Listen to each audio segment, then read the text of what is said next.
Hey everybody, it's Jay from Bullshit Corner. Welcome to today's video. In today's video, we're gonna get the top end of that Seadoo engine together. We got fucking tornado warnings outside. It's freaking raining. I got some fucking PBR. We're gonna drink and rebuild this engine in the storm.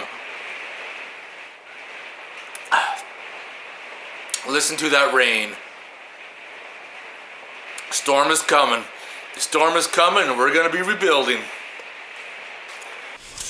Now the other day, the crankcase, we sealed it up, got it ready to start putting the pistons and top end back in. However, we're not done yet. If you don't do this important piece, you're gonna have an engine ruining day. You gotta remove this plug right here and add 40 mils of 30 weight oil into that hole. And that's for the counterbalance, and that's what keeps your counterbalance bearing right here and everything else lubed up. So make sure you gotta put 40 mils of 30 weight oil in there.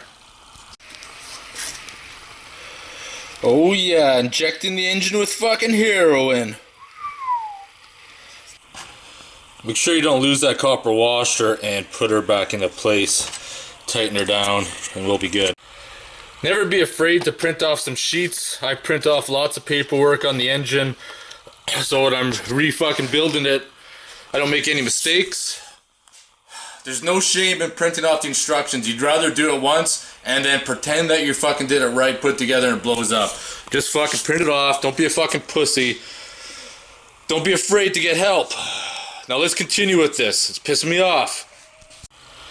And we're going to start mounting our pistons, and that arrow goes towards the exhaust side. That's very important. I'm going to show you why on this one.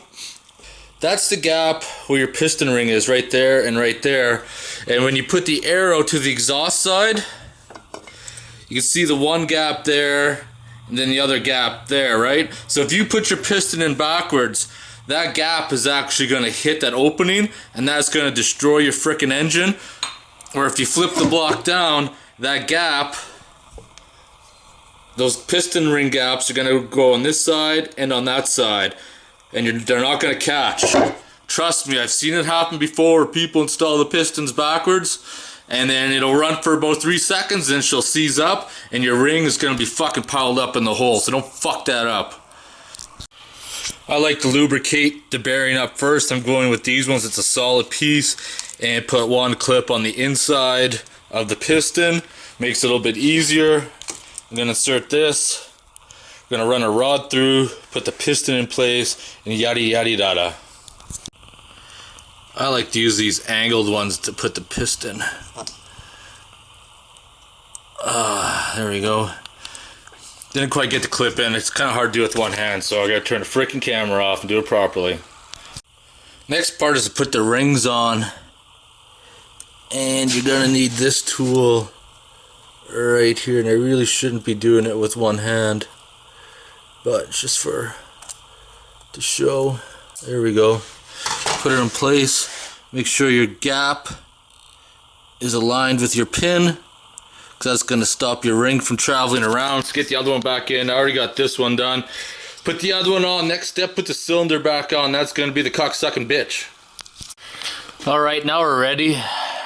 Make sure everything's lubed up. Like, I mean really lubed up. You can see how much oil I got on there. You never want to stick it in a fucking dry hole. You know how that works. And also with the cylinder bore, I got it lubed up. There's oil all over the frickin' place. Now, if you don't have a piston ring compressor, that's fine, because you can see the cylinders are chamfered here. And if you squeeze your piston rings together with your fingers, usually you can get it through. So I'm going to try that. I don't have a tripod or something in here, so you're just going to have to say fuck off and let's do this. And I just want to show you that by squeezing the piston rings on each side, I was able to get the one sleeve over. Now I gotta get that one on, and then I push the cylinder bore down into place. It's a little awkward, but you'll find that the cylinders go right into place, and push it down gently. Make sure you have your gasket on before you do that, otherwise you're gonna be pissed off and have to start over from scratch. Next point is to put the cylinder bolts back inside the head. We're gonna clean these ones up and try to get all the bolts or nuts off of them. Insert them back in, then we're going to put the head back on, and that's going to be this freaking video in this section. When putting the head studs back in place, use some copper coat or some other anti-seize to get them in there. Listen, Oh, I just shit myself again. Make sure you do a double nut and seat all your head studs into the block. Don't go retard tight, just go to their snug, call it a day.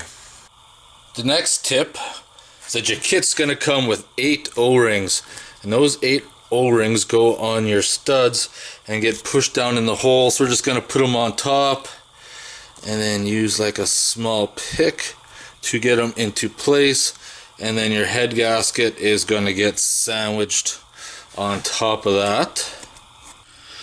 Alright, we got all the O-rings put into place. Now grab our head gasket and put that on.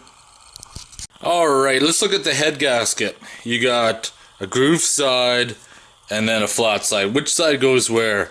The head gasket can only go on one way because of the dowel pins. So it goes with the rough side going up. And then you put your head on top of that. And then you want to make sure you put some anti-seize on those studs as well. I lost one of the nuts for the head, but doesn't surprise me because look at my fucking mess I got going on here. But luckily the old engine I salvaged a lot of parts because I'm a hoarder and I fucking like to keep stuff because you never know when you're gonna need it. Like right there. There we motherfucking go. Problem solved. The other head studs, I'm using blue Loctite on them. Well, that's not very good, but I just showed you as reference. I gotta go fix that, put more on that, because it's not enough. So on the sheet here, it looks like we're torquing these down to 25 foot-pounds all around. Kind of put some tools away on the bench, got the engine all assembled. Then we're gonna start putting the flywheels on, the stator cover, coupling on the back that goes to the drive shaft, rebuild the rave valves, all that shit. Fuck, we're coming along, a couple more weeks and this will be done. So I'm going to leave the video at this on rebuilding the top half of the Seadoo engine, assembling the pistons, putting it in. Make sure everything is lubricated. Make sure you add 40 mils of liquid to the counterbalance hole. Make sure your piston rings are aligned before you insert it into the fucking cylinders. You don't need a piston ring compressor. You can squeeze them with your fingers and get them in. Like I said, make sure the cylinder walls are well lubed. Make sure your pistons are well lubed. Once you get your head studs in the head, make sure you put the O-rings in on the 8 long studs that insert in the head. And then put your head gasket on. The head gasket only goes on right way, so you don't fuck that up. And then torque it all down to the specs. And then fuck, you're golden. If you made it this far in your rebuild, many beers. If you have any questions, comments, post them below. Otherwise, thanks for watching.